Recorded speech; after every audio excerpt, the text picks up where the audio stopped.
ഒരു മനുഷ്യനെയും വേദനിപ്പിക്കുന്നവരായി നമ്മൾ മാറാൻ പാടില്ല.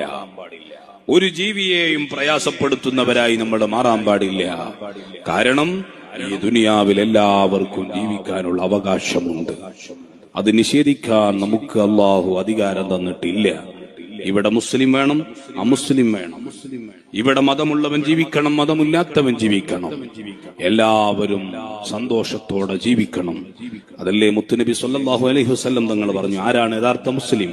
അൽ മുസ്ലിമു മൻ സലിമൻ നാസു മിൻ ലിസാനിഹി വയദിഹി. നിന്റെ നാവ് കൊണ്ട്, നിന്റെ പ്രവർത്തനങ്ങൾ കൊണ്ട് എപ്പോഴാണോ ഒരു മനുഷ്യൻ രക്ഷപ്പെടുന്നത്, അപ്പോഴാണ് നീ ഒരു യഥാർത്ഥ വിശ്വാസിയാകുന്നു എന്ന് സയ്യിദുനാ റസൂലുള്ളാഹി സ്വല്ലല്ലാഹു അലൈഹി വസല്ലമ തങ്ങൾ പഠിപ്പിക്കുകയാണ്. അവിടെ തട്ടമിടാത്തതിന്റെ പേരില്, തൊപ്പി ധരിച്ചതിന്റെ പേരില്, തൊപ്പി ധരിക്കാത്തതിന്റെ പേരില്, വസ്ത്രം ധരിച്ചതിന്റെ പേരിൽ വിമർശിക്കാനല്ല പഠിപ്പിച്ചത്. പരിശുദ്ധ ഇസ്ലാം എത്ര സുന്ദരമാണ്. തട്ടമിട്ടവർ തന്നെ തട്ടത്തിനെതിരെ തിരിഞ്ഞിട്ട് പുറത്താക്കുന്ന ഒരു കാലത്താണ് നമ്മൾ ജീവിക്കുന്നത്. അള്ളാഹു കാത്തുരക്ഷിക്കുമാറാകട്ടെ. രക്ഷിതാക്കൾക്ക് വലിയ ഉത്ബോധനം അതിലുണ്ട്. നമ്മളെ മക്കൾക്ക് തട്ടിട്ട് പോകാൻ പറ്റിയ ക്യാമ്പസുകളുണ്ട്, അതിലേക്ക് നമ്മൾ പറഞ്ഞു വിടുന്നില്ല.